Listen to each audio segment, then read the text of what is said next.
大家好，我係 Andy，一個從只得8毫子零用錢到財富自由嘅香港人。你係咪成日覺得買股票好危險啊？一買就跌，唔買又怕啲錢俾通脹食晒。如果我話你知，就算你係地獄黑仔王，經歷2次世紀股災，用某一種方法，10年後都可以賺50%，而最大跌幅只係純股票嘅一半，你會唔會想知？我仲會揭露一個連所謂財經專家都唔會咁直接講嘅內幕。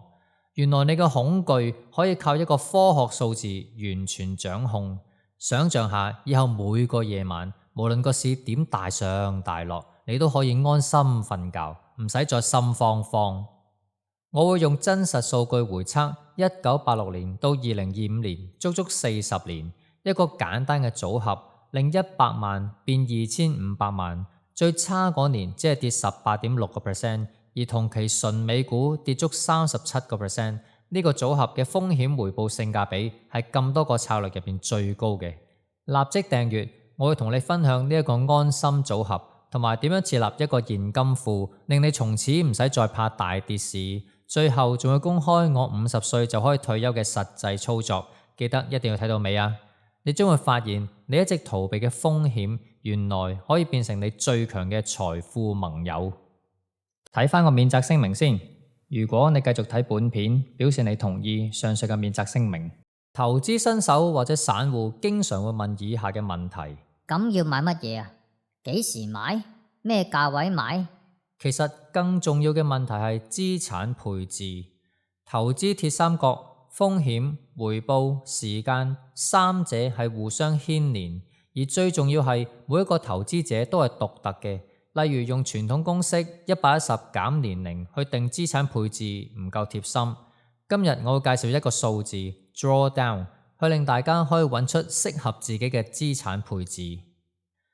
今日繼續用我好喜歡用嘅工具 Portfolio Visualizer， 帶大家回顧過去40年唔同嘅資產配置帶俾一個投資者嘅影響。條 link 我會放喺 info box 嗰度。點樣用 Portfolio Visualizer？可以睇我 info box 另一條片，講幫 MPF 檢查身體。我會用4個唔同嘅 portfolios， 包括100% 現金，2平衡組合6股4債。點解用6股4債嘅配置？就係同 MPF 預設指示，即係俗稱懶人基金當中嘅核心累積基金嘅資產配置一樣。3 100% 環球股票，4 100% 純美股 S&P 500。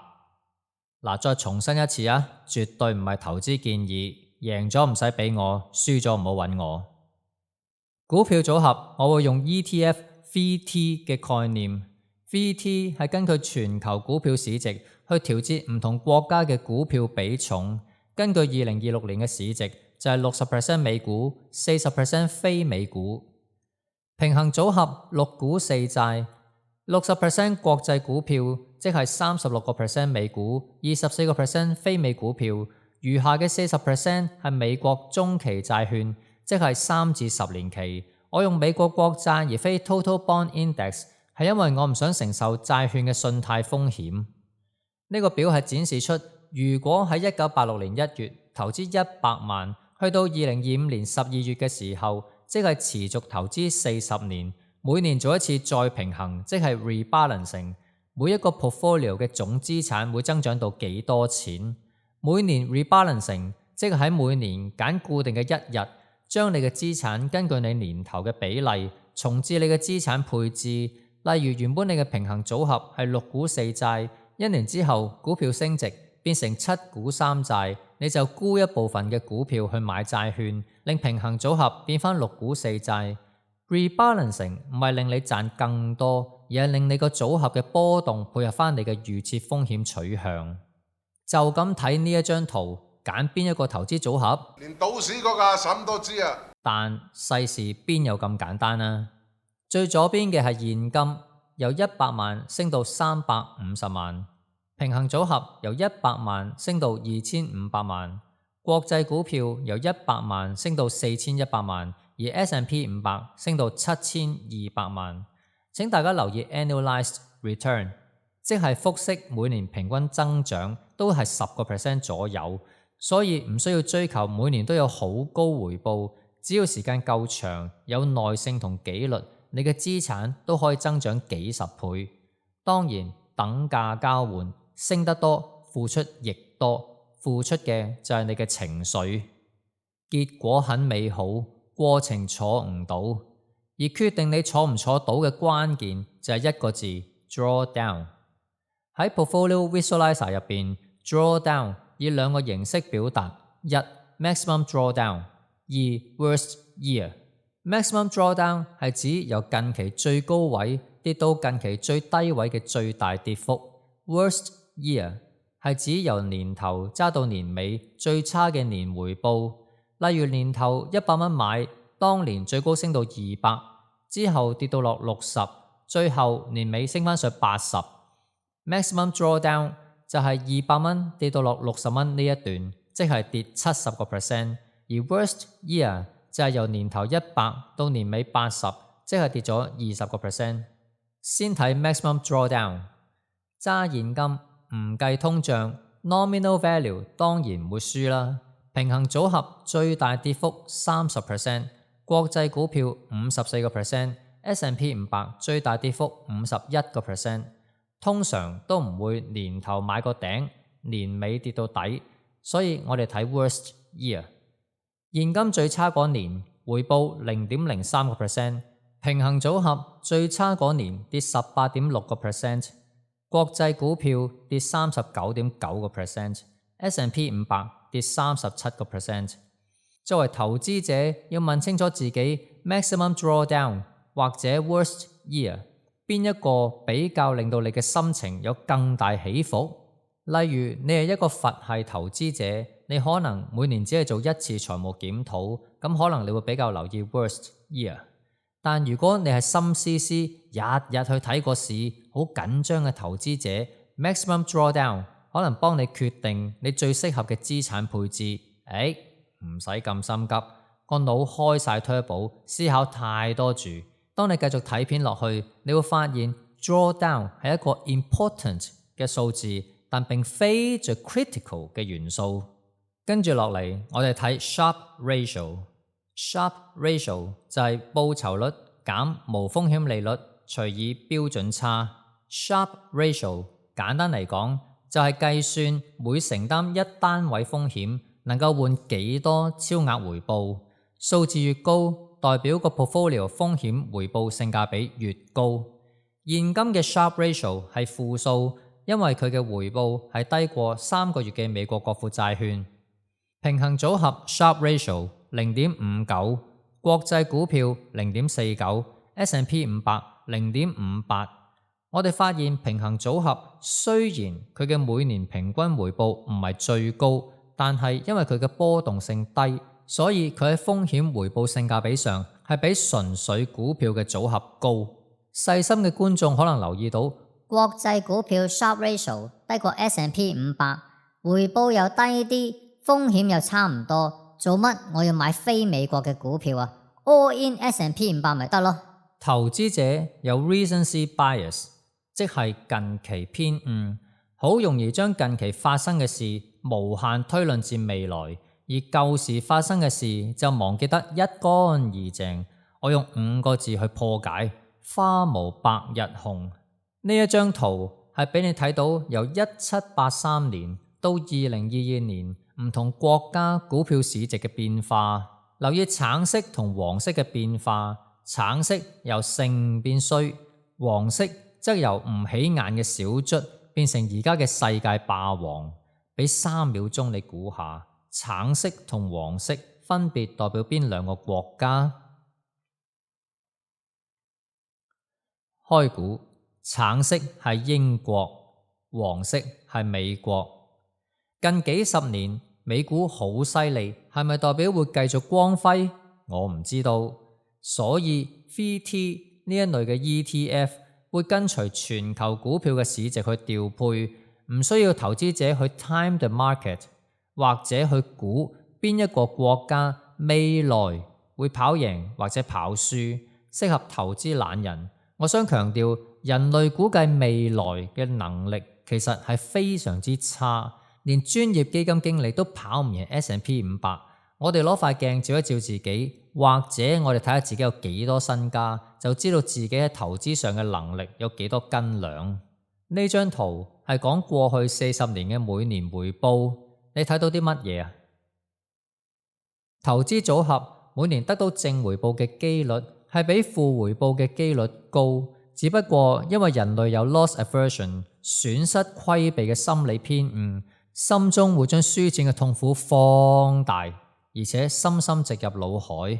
跟住就係睇最關鍵嘅 drawdowns， 就算該年係正回報都會有 drawdowns， 因為 drawdowns 係計算喺嗰年入邊某一個最高點同一個最低點嘅差距。留意2008年跌得最金嘅時候，就係片開頭講純股票組合係可以跌超過50%，而平衡組合即係綠色線就跌大約30%。喺希望賺取高回報之前，先望清楚呢一幅圖，你有冇一個強大嘅心臟去承受呢一啲嘅 drawdowns？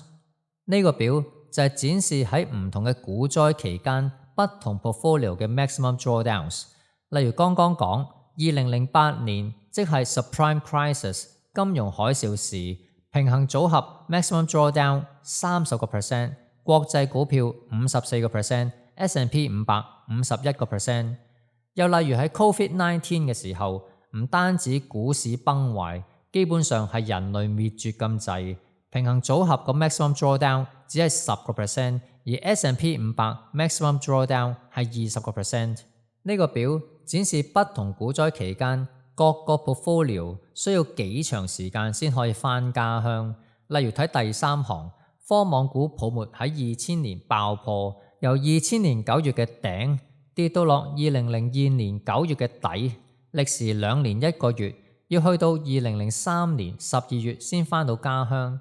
Recovery time 就係指有個底，即係 end， 去到 recovery by 2003年12月需要1年3個月，而 underwater period 嘅意思就係由2000年9月嘅頂去到2003年12月返家鄉，歷時3年4個月。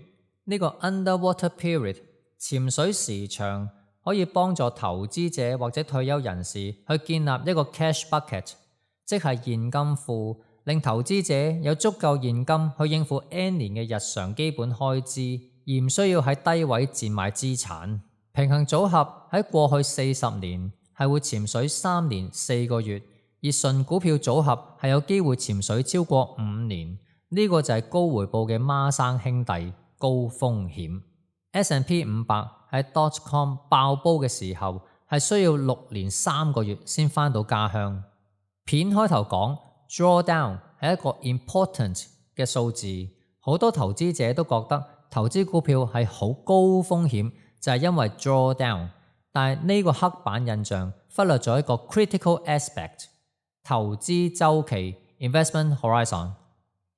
如果投資週期只係1日或者1年，係有機會贏輸 50% 或以上。呢張圖就係講 rolling return 滾動報酬，即係喺呢40年內揸 N 年嘅平均每年回報。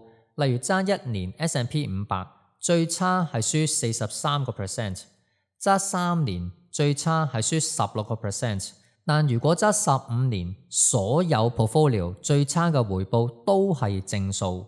所以歷史數據話俾我哋知，如果我哋揸股票揸得耐，其實個風險並唔係大家所想咁高。時間呢個 critical 嘅元素令到 drawdown 變得並非最重要。呢張圖展示如果投資者揸個 portfolio 3年，過去40年平均每年滾動報酬嘅變動由正 32% 到負 17%。如果投資者揸個 portfolio 5年，過去40年平均每年滾動報酬嘅波動會縮小，由正 28% 到負 6.7%。所以揸長啲，回報波動其實係細咗而唔係大咗。40年我等唔到喎，邊有人啲錢40年唔用㗎？我有3毫子，多毫都冇。明嘅。而家我哋可以由宏觀變得微觀少少，將過去40年拆做4個10年，睇下當中會發生啲咩事。1986至1995，由1986年1月至到1995年12月呢10年，股市係一個比較 smooth 嘅增長，冇乜大風大浪。細心睇 S&P 500 maximum drawdown 有30%，而 worst year 係3.2%。平衡組合由100萬增長至310萬，雖然少過 S&P 500嘅390萬，但 maximum drawdown 只係 S&P 500嘅一半，大約14.5%。Sharpe ratio 顯示風險回報性價比較高。喺第二個10年1996年到2005年當中，2000年 .com 泡沫爆破， S&P 500 maximum drawdown 跌44%，而平衡組合係跌18%。如果投資者堅持揸住平衡組合揸足1年，其實當年只係輸 5.77%。當年2000年投資者覺得個天冧落嚟，揸10年所有 portfolios 都正回報。唉，我好黑仔㗎，一買就跌。好，假設阿堅係一個好黑仔嘅投資者，佢喺2000年1月開始投資，一買冇幾耐 .com 泡沫爆破，以為個市好返啦，2008年又金融海嘯。但如果阿堅揸足10年，雖然 S&P 500真係會輸錢，由100萬得返90萬，但如果阿堅唔係 all in 美股，而係分散投資，例如揸國際股票或平衡組合，經歷過2次俾雷劈，都係有正回報。而平衡組合喺呢個風雨飄搖嘅10年，都仲有50% 嘅增長。跟住我哋睇第3個10年，2006年至2015年當中發生咩事啊？就係2008年金融海嘯，呢個唔單止摧毀股票嘅價格，更摧毀人對於全球金融系統嘅信念。股票 maximum drawdown 超過50%，即係被腰斬。但你睇下10年後嘅資產，當專家叫投資者避險沽貨轉現金，你諗下專家嘅建議含金量有幾高？呢啲咁嘅專家就食屎啦，食屎啦，真係食屎啦！除咗阿堅，阿強都話自己係地獄黑仔王。佢喺2008年1月開始投資，點知就俾雷劈，遇到金融海嘯。如果揸足10年，無論係平衡組合、國際組合同埋 S&P 500，全部都有正回報。第4個10年，2016年至到2025年，呢10年係美股嘅爆發期，有 AI 嘅加持，但係當中 S&P 500 maximum drawdown 都有24%。結果同過程同樣重要，不可以高估自己嘅 risk capacity。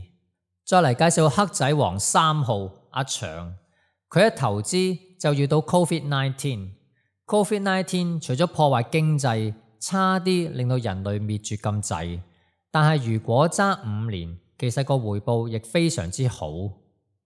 咦，聽咗咁耐，你仲喺度喎，證明你對投資都好有熱誠。分享一對對聯啦：崎嶇險徑人行少，苦盡之時光普照。留言話我知你對呢對對聯嘅睇法。今集嘅 Key Takeaways，針對覺得投資股票好危險嘅散戶，我為你提煉出4個可行嘅洞見，每一個都可以直接降低你嘅恐懼感，令你真真正正開始安心投資。洞見1，用平衡組合取代純股票，波動即刻減半。覺得股票危險，最直接就係唔好 all in 股票。歷史數據顯示，一個簡單嘅60% 國際股票加40% 中期美國國債嘅組合，最大回撤 maximum drawdown 只係大約30%，而純美股係51%。最差嗰年嘅虧損都只係負18.6%，遠遠低於純美股嘅負37%。你用賺少啲啲嘅代價換翻嚟嘅係跌少一半嘅安全感，呢個先係你可以真正堅持落去嘅關鍵。洞見2，將錢分開做長期增長同埋短期生活，避免焗住賤賣資產。好多散戶怕股票係因為怕突然要使錢嗰陣咁啱撞正大跌市。純股票組合喺科網股泡沫爆破之後，曾經要成6年3個月先返家鄉。解決方法就係要建立一個應付幾年生活開支嘅現金庫，剩低嘅先投入長線組合。就算市場大跌，你都唔需要焗住喺低位斬倉賣股票嚟套現，自然就唔會覺得股票咁危險。洞見3，將投資年期拉長到10年以上，你就幾乎唔會輸錢。你覺得股票危險係因為你將眼光放喺1年半載嘅波動上邊，回測清清楚楚咁顯示持有 S&P 500一年最差可以輸43%，但持有15年所有上述組合嘅最差滾動回報都係正數。如果你自認係地獄黑仔王，就算喺2000年科網泡沫最高位一筆過買入，只要堅持10年唔賣，一個分散嘅環球股票組合依然可以俾你正回報。時間就係你最大最免費嘅風險消除器。洞見4，買晒全世界，唔好淨係賭單一國家。覺得股票危險，部分原因係驚一鋪清袋嘅公司或者國家風險。歷史上英國股市曾經稱霸全球，後尾先至俾美國取代。冇人能夠預測未來，最懶最安全嘅做法就係學 VT 或者 VWRA 呢一類嘅 ETF， 按全球市值一籃子買晒全世界股票，咁樣你就唔需要擔心美股獨大係咪會逆轉，真正做到花無百日紅之下嘅分散，大幅降低單一國家崩盤對你嘅毀滅性打擊。總結一句，要唔要 all in 股票 ？That is not the question。你嘅資產配置比例應由你能安然度過嘅最大回撤 （maximum drawdown） 嚟決定。再重申一次，結果很美好，過程坐唔到。再重申一次，記住，投資係有風險嘅。基金過往嘅表現，等於將來都有同等嘅表現。有興趣就自己入 Portfolio Visualizer， 根據自己嗰個 risk capacity 定製自己嘅資產配置比例。最後再俾3個 portfolios 你哋去參考：2股8債、5股5債、7股3債。我自己就會根據個 worst year 去定製自己嗰個資產配置比例。你哋呢？可以停低慢慢睇。點樣用 Portfolio Visualizer？ 可以睇 info box 我另一條講強積金嘅片。用 drawdown 嘅角度去決定資產配置，我相信都好少人去討論。如果你覺得呢條咁詳盡嘅片幫到你嘅，就 like and subscribe share 俾朋友。由於片長嘅關係，我會喺下一條片先同大家講我點樣可以做到50歲就退休嘅實際理財路徑。鍾意呢一集就 like and subscribe share 俾朋友。我哋下集再見，thank you。